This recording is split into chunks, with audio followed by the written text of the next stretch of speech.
Our terrible Totally organizational strategies. I totally need to get my paper seriously under control, but I can't seem to find. I got the Google Keep, and that's all well and good, but I got to start learning to do something with the like sticky notes are up, but then I need to figure out a way to do something with the sticky notes. I found my good. Hello, everyone. Welcome to the town hall, by the way. Yeah, I'm convinced if you don't join us, you should join for just the before we hit record, because I think that is quality entertainment that you're all missing. But if you're here now and the recording started, we're just talking about our lack of organization skills and our desks in general. Here, I promised I'd share for the recording. See, like this is my sticky note Yeah. Oh, wow. issue. And that's not even the ones that are like elsewhere in my. It's so funny, Beth, because now, and you know, you talk about Google Keep, and I'm always the biggest proponent of Google Keep.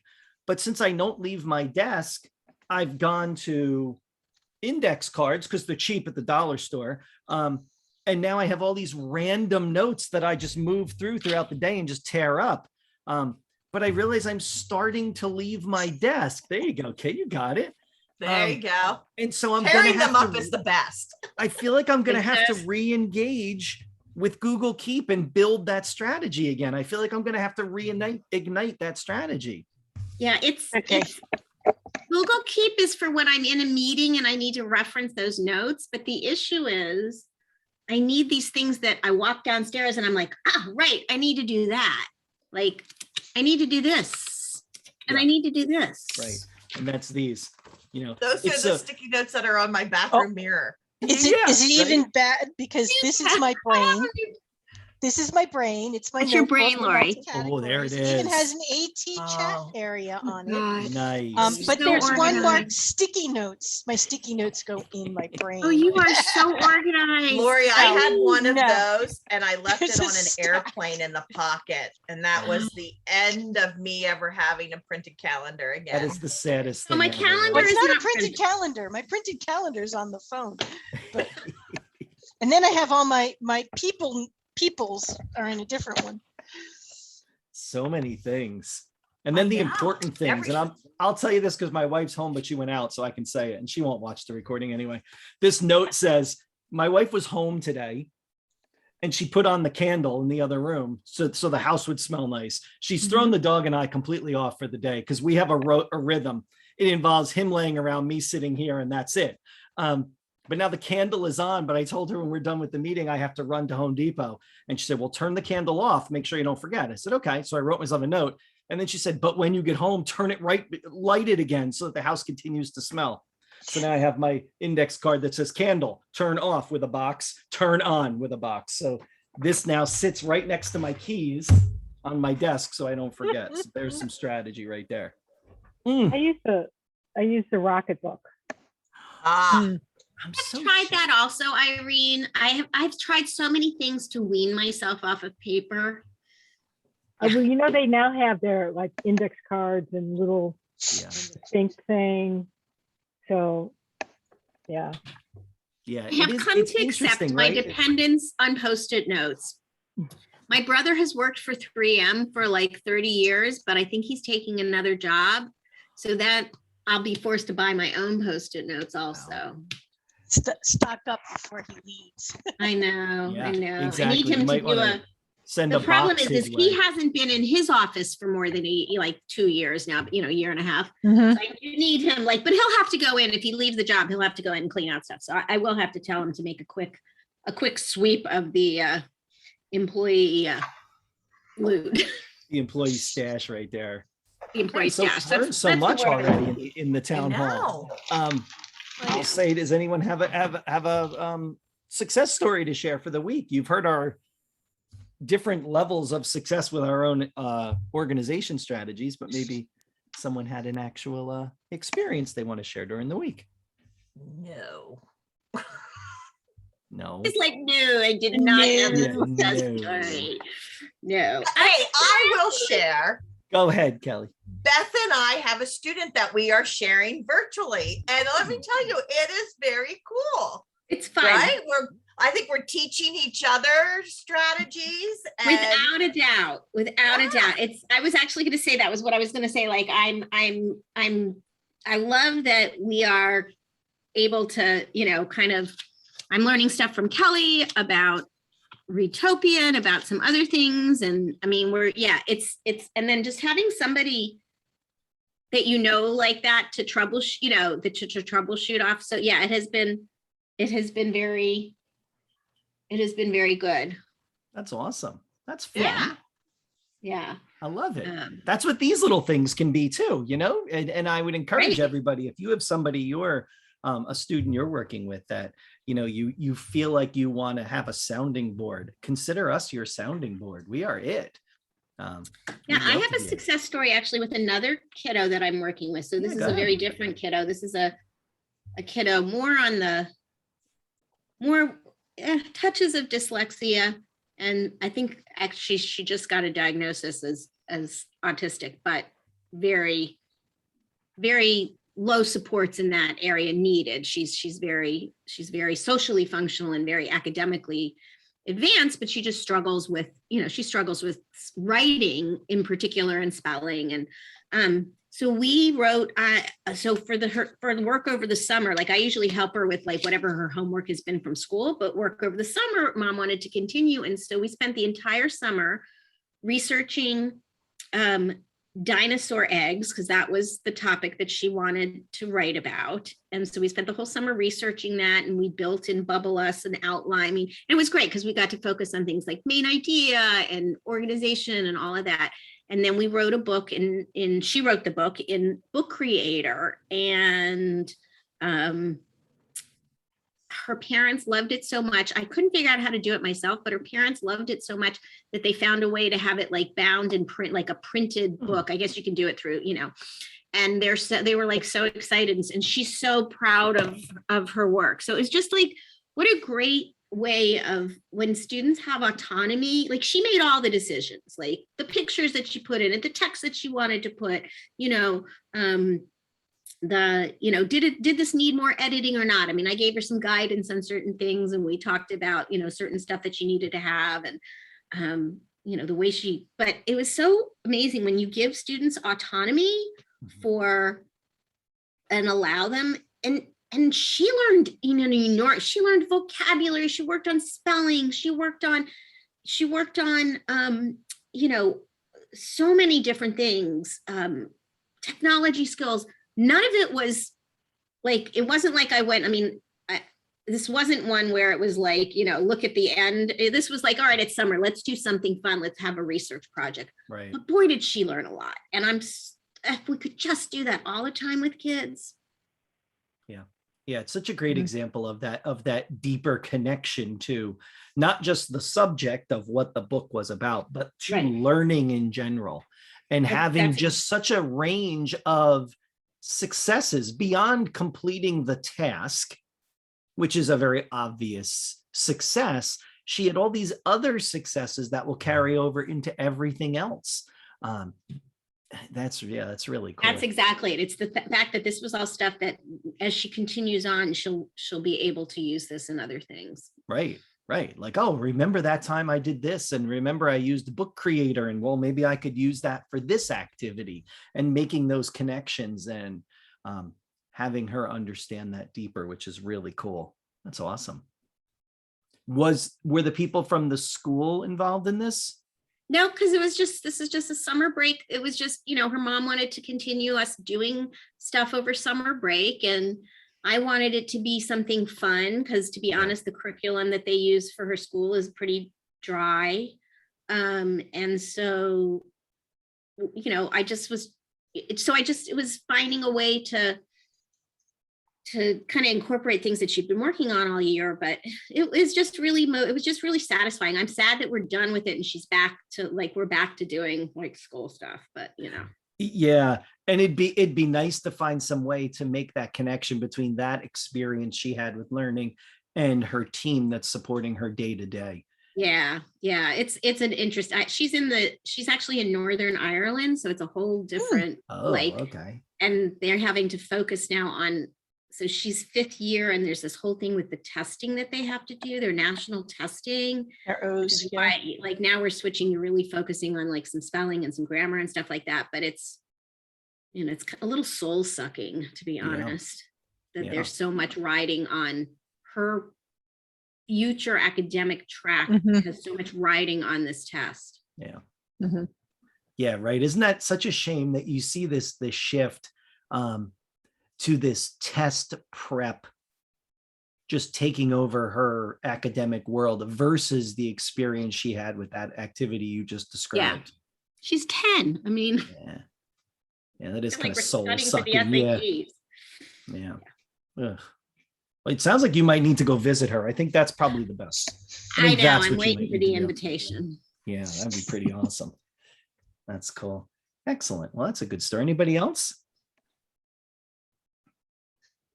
No, Irene dropped off before I ask anybody else. That was a cool move. Kit, thanks for joining us. You've not joined our party yet. I'm excited to have you here. Yeah, I think I just found it like last week. Yeah, it's awesome. Love to see it. Love to see new people jump in and join the fun.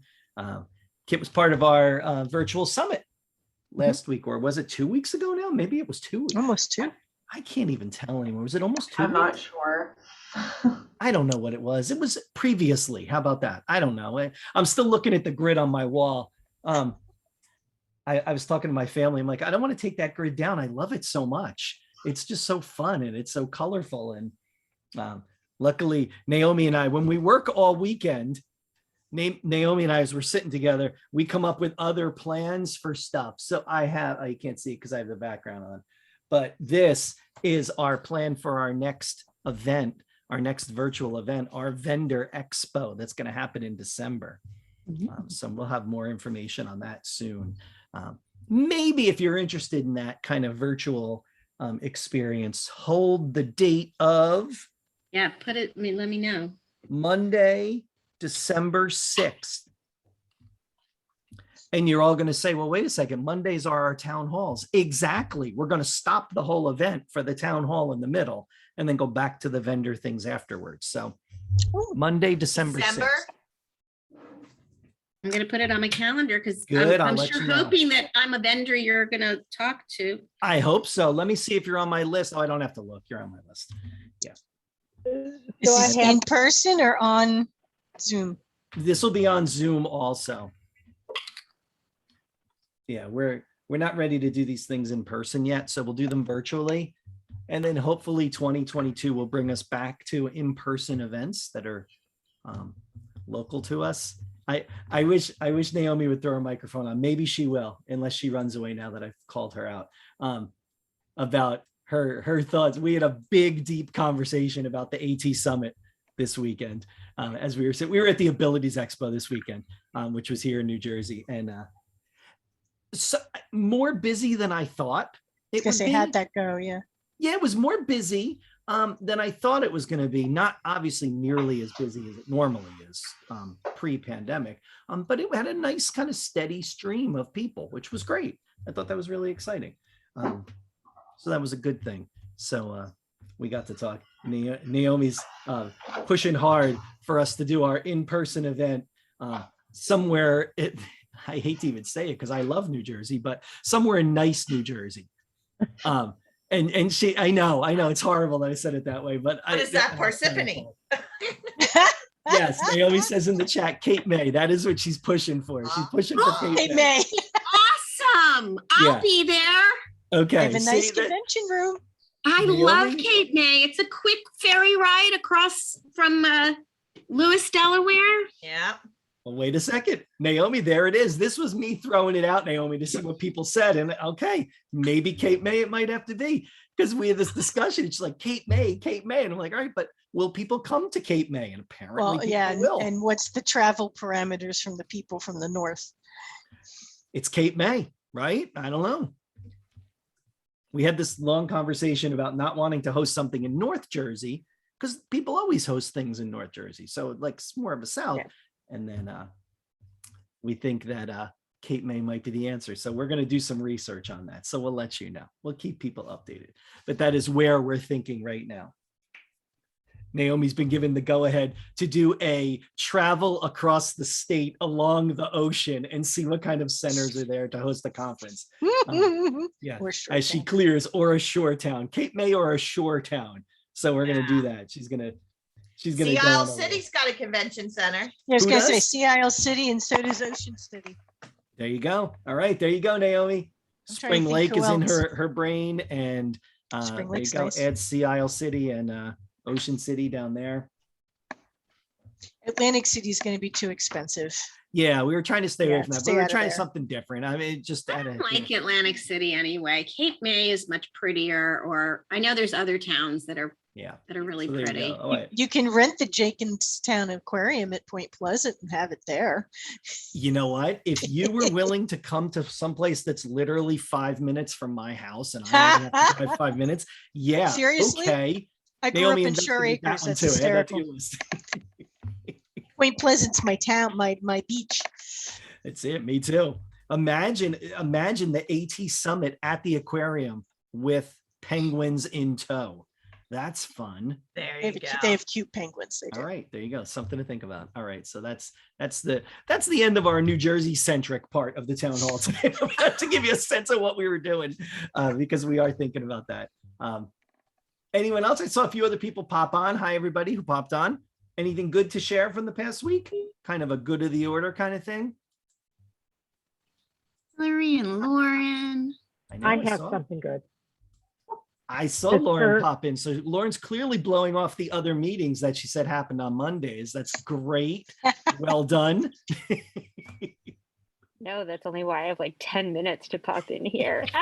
But I came for the good stories because I could really use some positive energy. So please Right. share all the good stories. Go for it, Irene. Lauren's throwing Thank it you, to the Kelly. group. She needs something.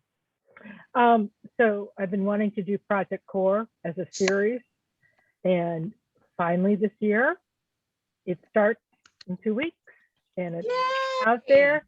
And we've also put together an AT series that will be once a month, covering different pieces of assistive technology. So I feel like this was a major goal that I had that is finally getting accomplished.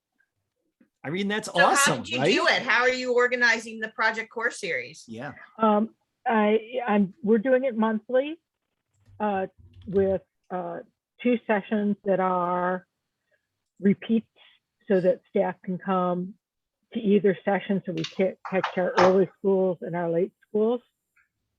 And we're doing it virtually to start with. And then if they allow us to have real live meetings, we're going to have real live meetings. For the part.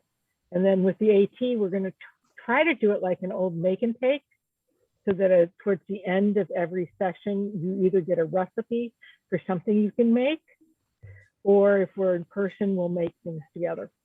Awesome. So That's really cool, Irene. That's it.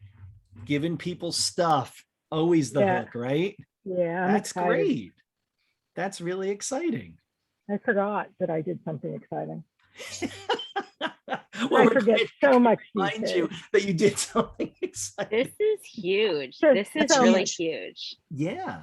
And I'm going to be really curious, Irene, about how this goes, how it's received, and like what is happening after it, because we've had this kind of, we, you know, as I've shared with this group before, we had done this last year. We started in June of 2020, doing the Project Core modules, and we ran, you know, several over the summers and the pre-service weeks that it's just the teachers and no students, and then quarters 1, 2, 3, 4, like that.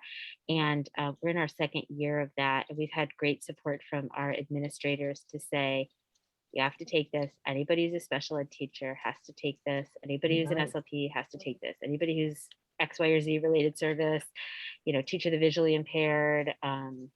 Actually, interestingly, in our state, the Deaf-Blind Consortium is having, in Virginia, uses the Project Core modules as part of their required education.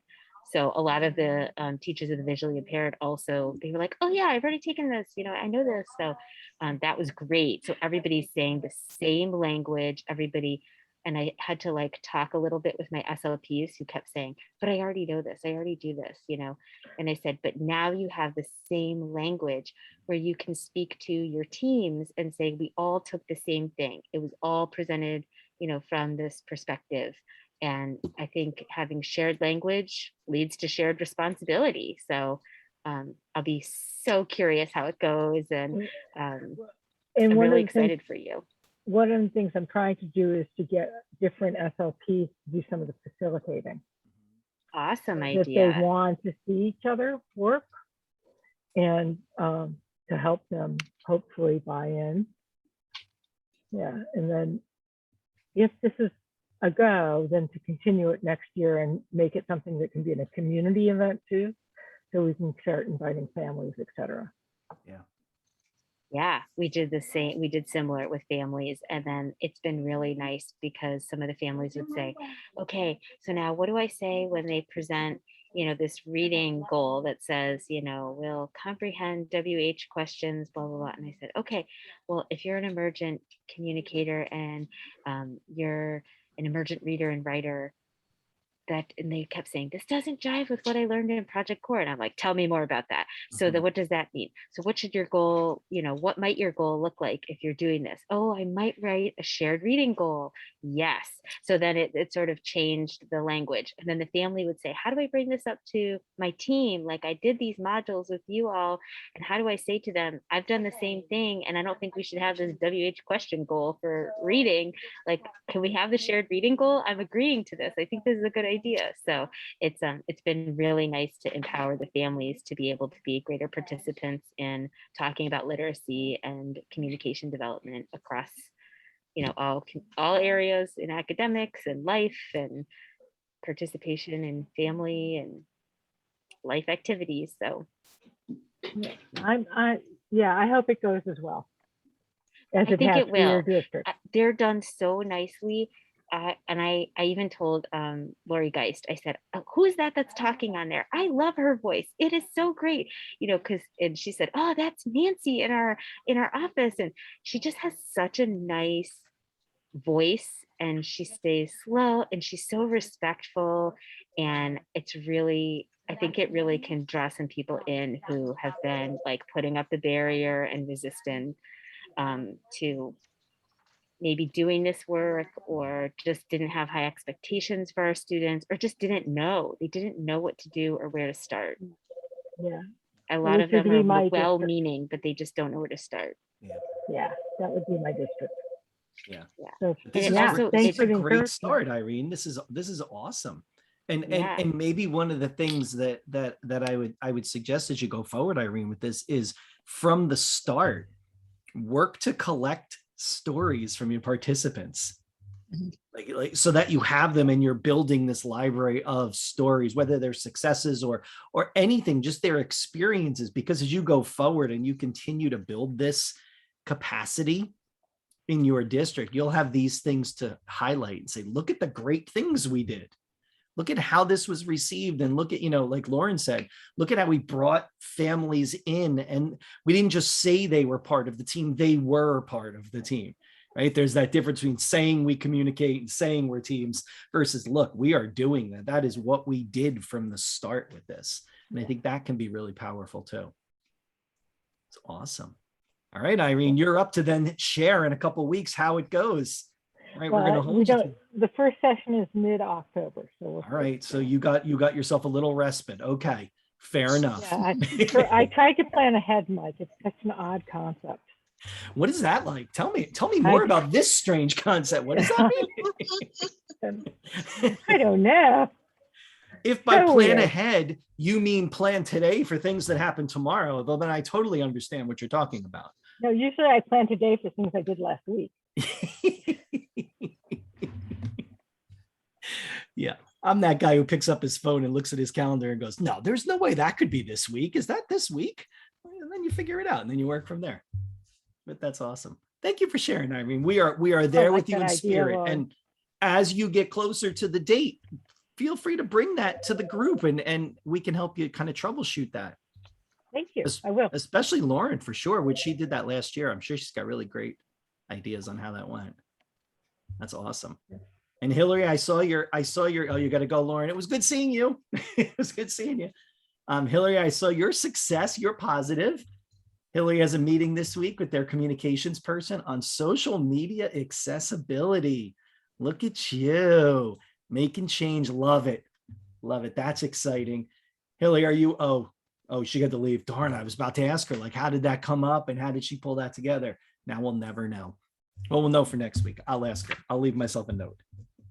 We'll ask her to tell us more. Hello, Sarah. How are you? That's awesome. Anybody Good. else? Something to share? Sarah, you got something to share?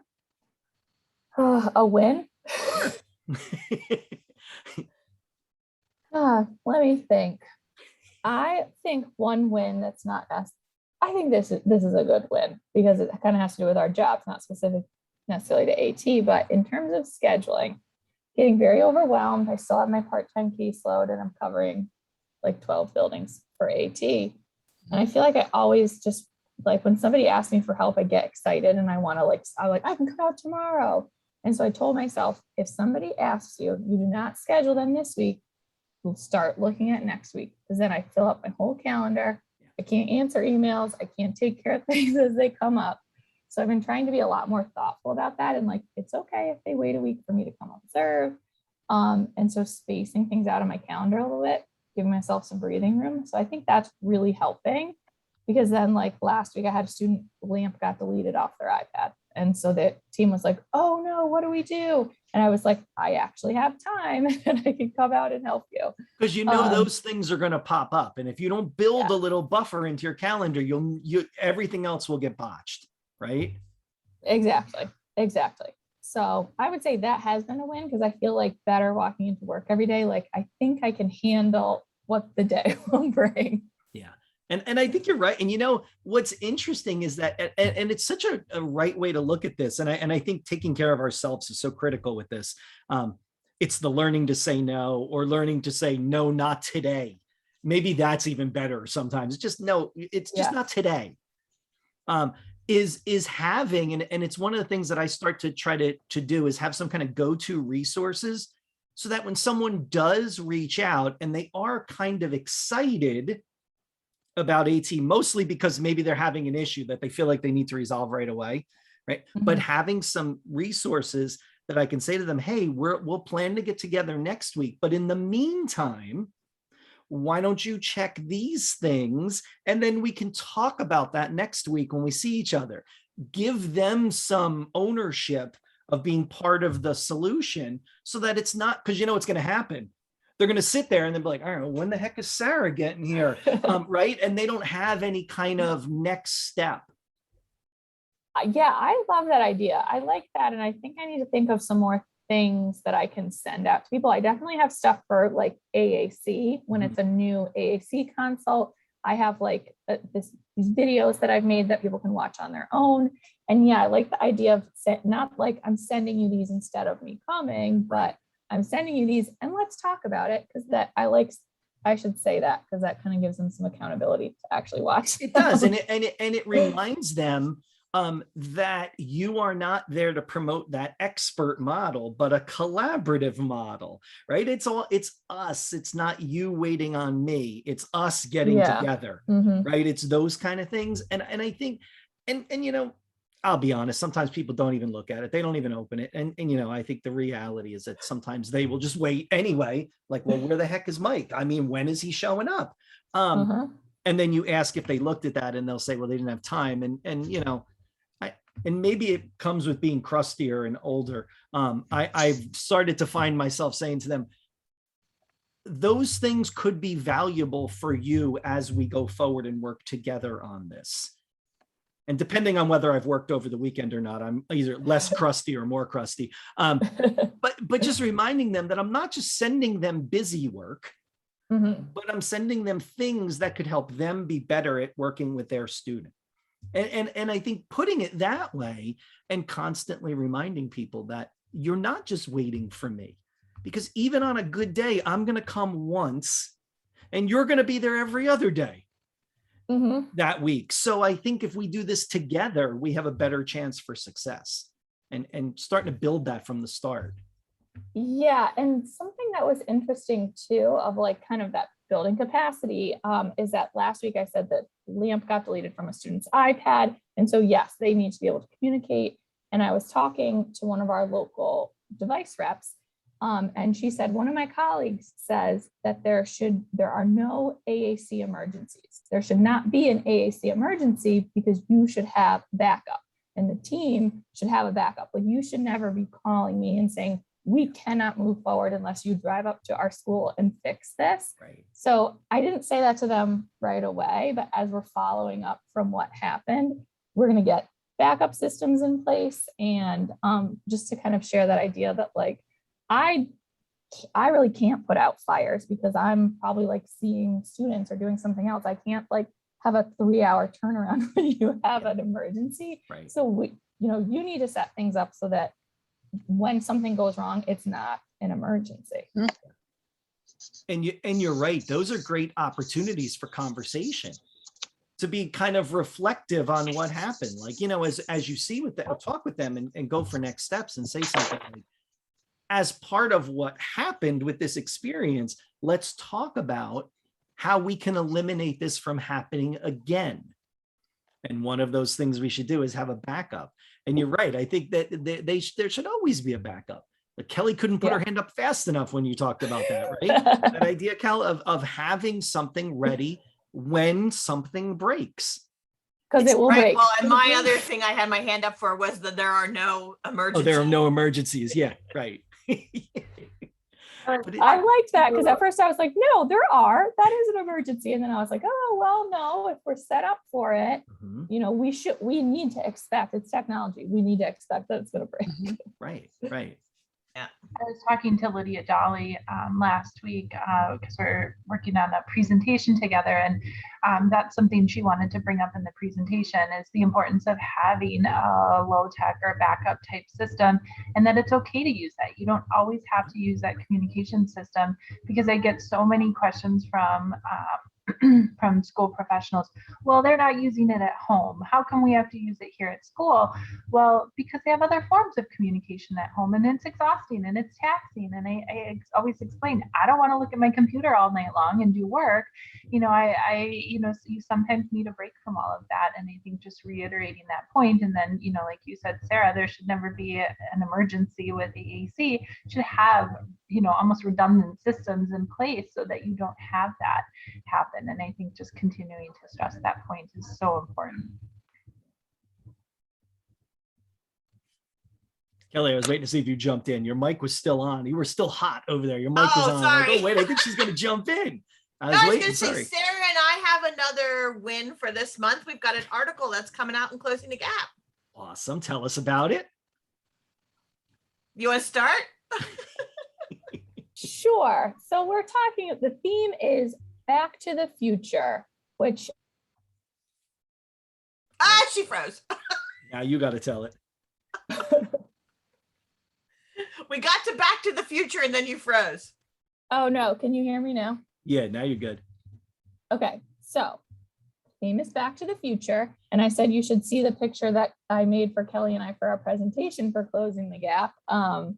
Maybe I can share that later. But so we're looking at, we went remote, and now as we're coming back face to face, what are the things that we want to hold on to? What changes did we make that we want to be lasting changes? One thing we talk about is like, don't throw the baby out with the bathwater. So just because we are returning back to in-person school and support, that we're not just going to revert back to exactly how we did things. So kind of how did we adapt to the virtual environment? And then what are the kind of key things that we're keeping with us as we come back to the future? Awesome.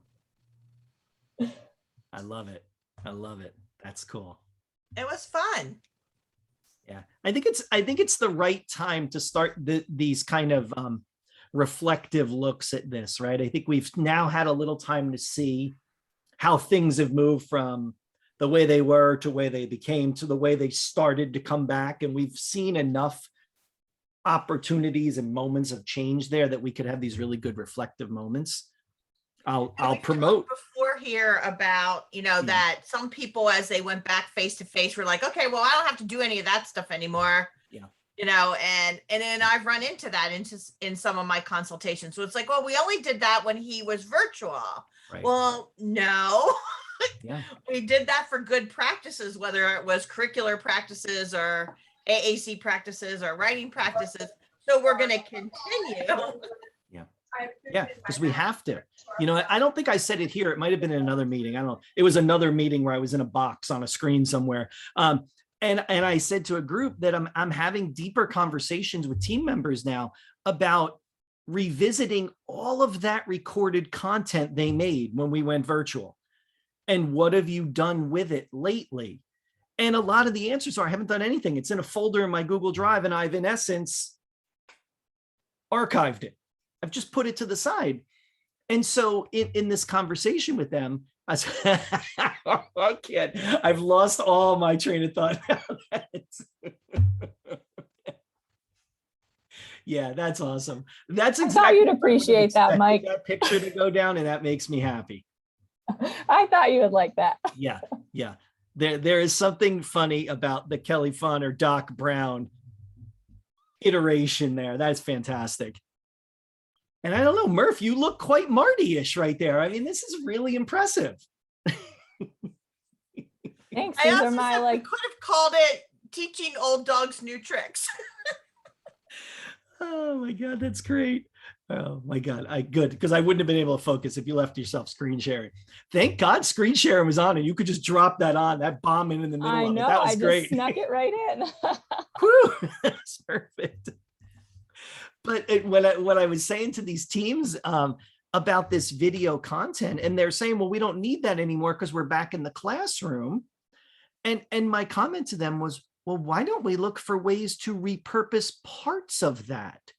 I'm not saying take entire lessons again and just show them the kids in the classroom, but instead, are there 5 or 10 minute chunks we can edit out and share with students so that they can get deeper learning about a certain area, or maybe build some foundational knowledge before you talk about it in class?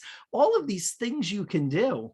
And so what's interesting with some of these teams is I'm finding is that no longer is it instruction on how to make videos. Now it's instruction I'm giving them on how to edit and create new things from those videos. So it's a whole other different kind of technology skill we're working on now, which is kind of exciting. I mean, it's making them think about that stuff as not just lost. I don't want them to think about that as wasted time that they can just push aside, because it shouldn't be, because there was really great stuff there. And one of the people I was talking to said, you know what? And like she had that moment, like, I remember that one lesson I did, which I love, and I haven't looked at since. And I'm like, well, then why not? Bring that back. And so it is kind of your back to the future. And so think about that. If you ever want to make a picture, I'm perfectly fine being Einstein the dog or Biff. So there you go. That's where I would like to live.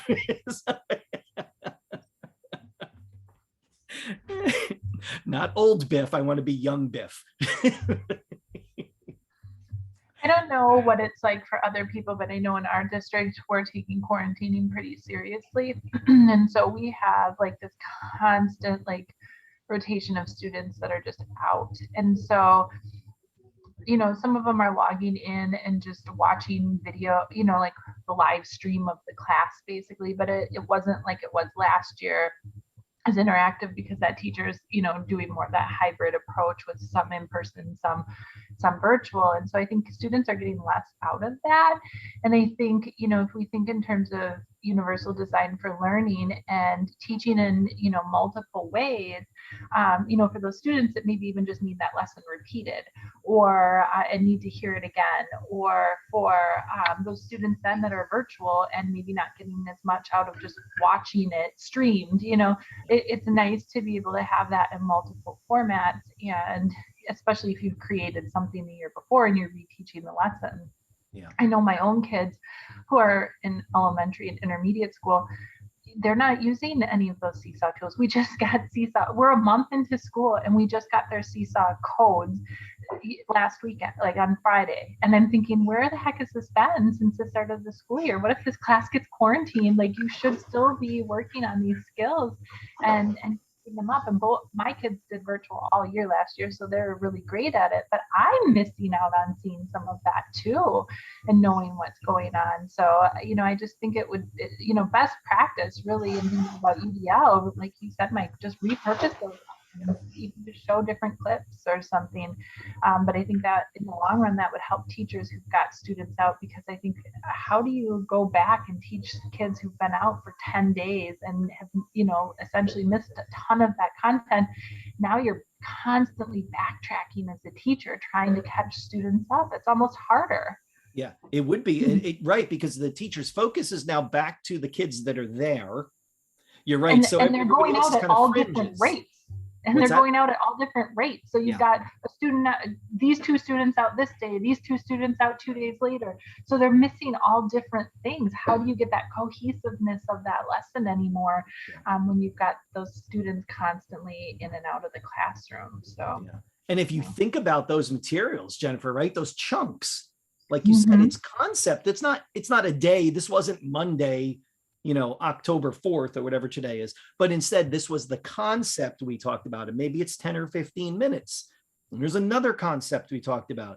And so what you could do if those students are out is you could start building basically a playlist of the concepts they're missing, and they could watch that to help fill in those gaps. Because you're right, it's very different when virtual is not being pointed at somebody virtually, but it's just a live stream of the class. That is very different. Totally different. It's unengaging. It's hard to sit there and listen. You don't have the same view of seeing. It's so hard. And as a teacher, like, I've had to do that a couple times now, presenting to people in person and virtual.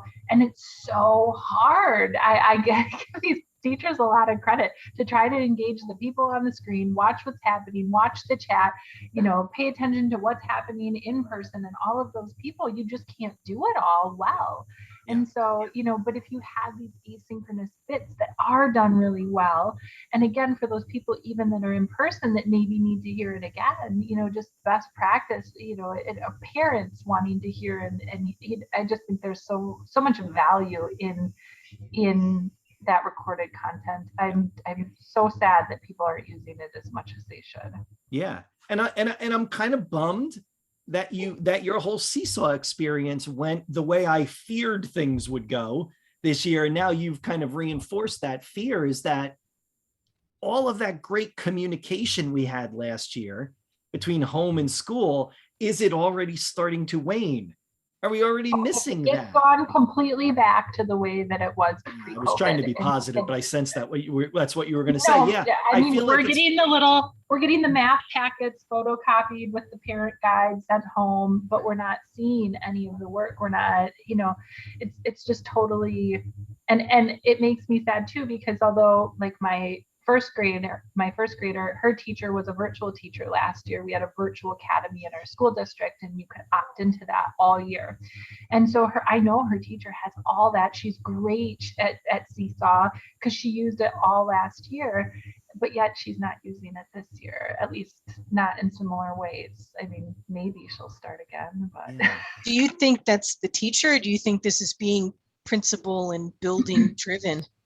That's the right Because question. I don't know. I think a lot of it has to do with time, to be honest with you. I think teachers don't have the time because they have a class in front of them, and all those regular duties and meetings that they had normally are back. Right. So I think it's a struggle of, I don't want to take all the work home with me and repost it at night. I honestly think that's it. At least in our district, I think that's a vast majority of the problem is people. And we had Wednesdays off, and my kids had Wednesdays off, so they had that whole day where teachers could post content and get things ready for the week, and do all of that. And now that time is gone. Right. I had 2 conversations this weekend with 2 different girlfriends, and the one was upset because the principal's like, "Oh, we're not doing any of that stuff. That's all gone," and I'm like, she's like us, even though she's not us. And she's just like, no. And then the other girlfriend I was talking to said, yeah, we're starting to get the COVID, the kids being quarantined and stuff, and they want them to go to hybrid where they are in the class live while I'm doing class. And she's struggling because not only is it, you know, she's got to be in two places, looking at the chat, looking at the thing and everything. She's a very mobile person. She can't move from this one little box area where the camera is. So she can't go over to a live student and work with them or help them, you know, and she's very frustrated. Yeah, Very because really frustrated. what she's giving in her mind, I would imagine, Mhm. Lori, is no one's getting a good experience at that No. point, right? No. The virtual No. are not, and the in-person students No. are not. Yeah, I was last week, I was able to sit in on a class to share some feedback with a teacher. And I watched a hybrid class, and it was exactly what happened. She moved out of frame to do something else and then never came back in frame. And so I was just staring kind of at the board, and she had turned to talk to other small groups. And so I couldn't really hear her either. And then I put in the chat just to her, you know, I don't see or hear you right now. Right. And she reached out after the class. She's like, I couldn't even look at the chat the whole entire time. I just No, saw it now. that's, yeah. And I told her, and I told her she needed a swivel, and she asked Yeah. me what that was. And I'm like, in my brain, the light bulb went on. I said, how much improved would this be if they just had an iPad in a swivel? You know, they can even put the iPad on the table Right. with their little small group and working, you know, but I know their district can't do that. Yeah. And when you We've start been thinking having about, this. oh, sorry, Kit, go ahead. Oh, I was just saying, so I work at a university. I work at Temple, and Temple's been having kind of similar issues. But I mean, obviously the college level. But Temple's approach has kind of been like, nope, no one's doing hybrid. Nobody even like they're trying really hard to not even like attempt hybrid classes. But it's not going great because people are still getting quarantined. So you still have to like accommodate those students who just like, you know, suddenly aren't there for quarantine reasons. I don't know what the answer is, because I feel like Temple's approach, we're like, okay, we're just not doing this hybrid thing. This is not working. Like it is not working. It's true. But at the same time, like how do we keep students engaged? Like this actually just came up today where for a course that requires, you know, in-person talking to other students, and that's like part of the core course requirement.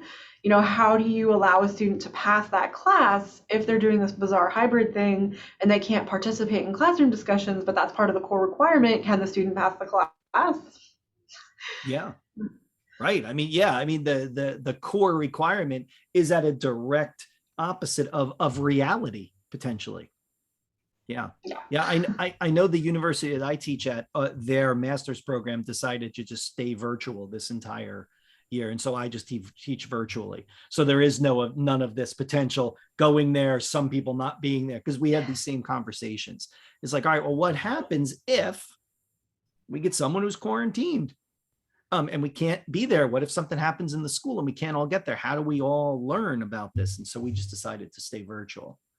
That's really nice. One confusing part about Temple is Temple kind of did a hands-off approach where it said, okay, every department and every college can make its own decision.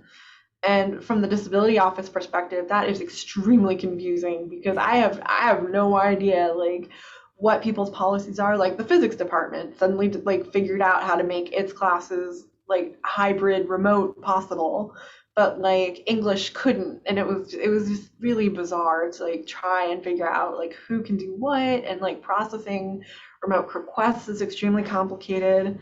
So yeah, no, I'm with you guys. Yeah. And again, I mean, those different departments doing different things. What does that come down to? It comes down to the professors or the staff's comfort level with doing those options. Kind of like what we're talking about here with teachers, same thing, K to 12, is where are they comfort wise with doing the virtual or hybrid or in person or whatever they end up doing. And Lori, I appreciate the idea of the swivel. If you've never seen it, that I offered that option up to my friend when I was talking to her afterwards. I was like, you ever heard of this thing called a swivel? Or basically you wear something, you wear a receiver, and the camera tracks you as you move around the room. Oh, that Swivel's is a brand cool. name. There's a bunch of others too, but And that's just the brand name. Similarly- You do it on an iPad and you put it in this little swivel robot, and it just, now it can't go, it can't be like a car, but it can do this. And what a nice way to get somebody who has to be quarantined at home into a group lesson where the kids can be responsible for getting their friend and putting them on the table, Mhm. and they can still be. yeah. My I high know. school teachers put the iPad in the hands of a parapro, and then that parapro goes around as they're having the in-person lessons.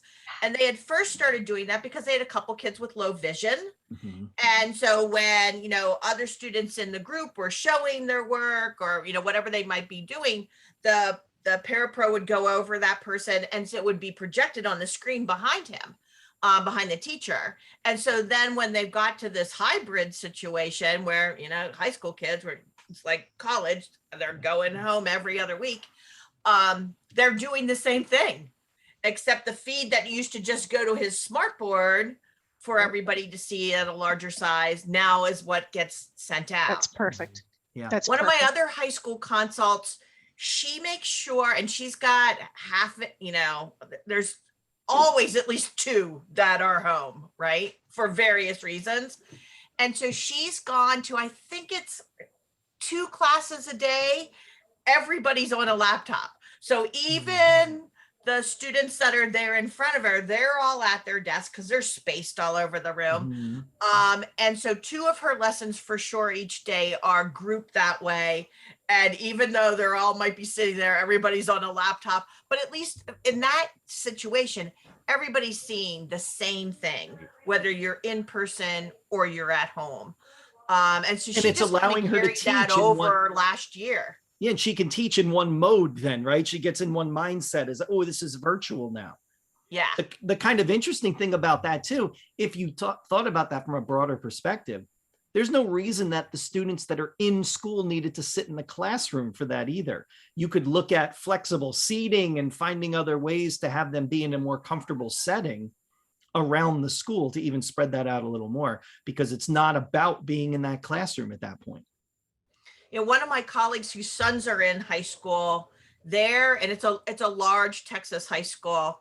They all are still in cohorts. They started it this year and last year, and they're doing it this year.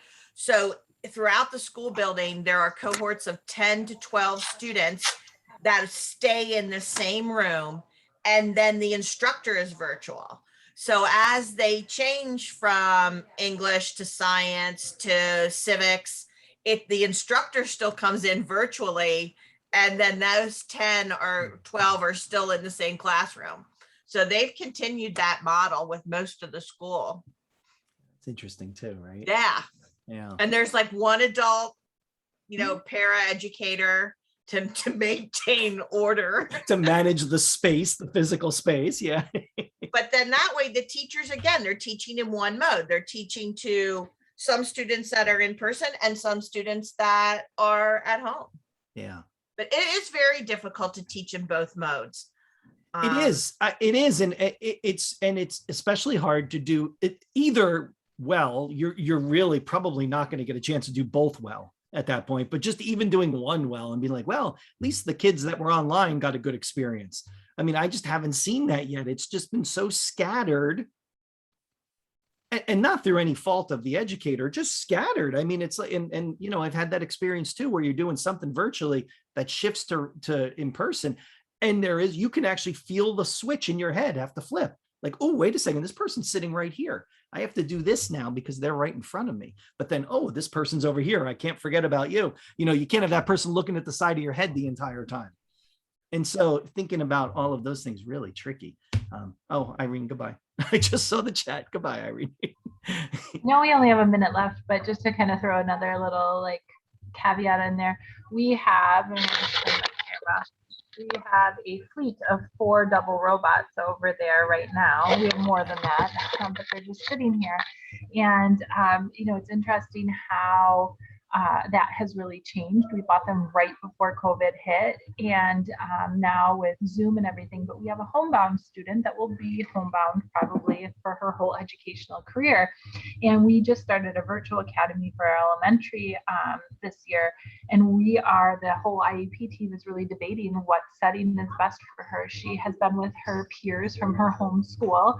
So do we want her with a double at her home school and those peers that she's made for, I think she's in second grade now, and she's been with them since kindergarten? Or is that all virtual format, which will be there for years and years to come since we've made that commitment now? Is that going to be the new, better way for her to access her learning? And so as a team, we're really trying to figure that out now. And it's been some very interesting conversations on, the pros and cons of each format. Yeah, because could you split it? Like the student that Beth was talking about that she and I share, she's in person mornings and then comes home in the afternoon, and then all of the rest of her afternoon classes are virtual, and some of them are one-on-one. She's a part of the Ahern Academy, so she's getting that group piece there. And with our virtual But they decided to split that day. Yeah, Sorry, say that again. We have to pick one or the other Yeah. with our virtual academy. I don't know if it has to do with funding or why, but we have to pick one or the other. So we can't do both. But there's a lot of reasons why looking at a Zoom screen and having your presentation and your materials all up, that's way easier than pointing the double robot, trying to zoom in the screen at the projector and all that. So, tons of pros and cons. It's just an interesting conversation I never thought I'd be having, a couple years ago when we ordered them all. Right. It is an interesting conversation because it's so much more than just wheeling the robot in that room. Yeah. Right. It's all of those same skills that you need to be able to participate in person, but now you're doing that through a machine. So you have to have technical expertise to be able to do that in the same way you would if you were sitting in that space. Yeah, really interesting. Yeah. AT chat topic. AT chat topic.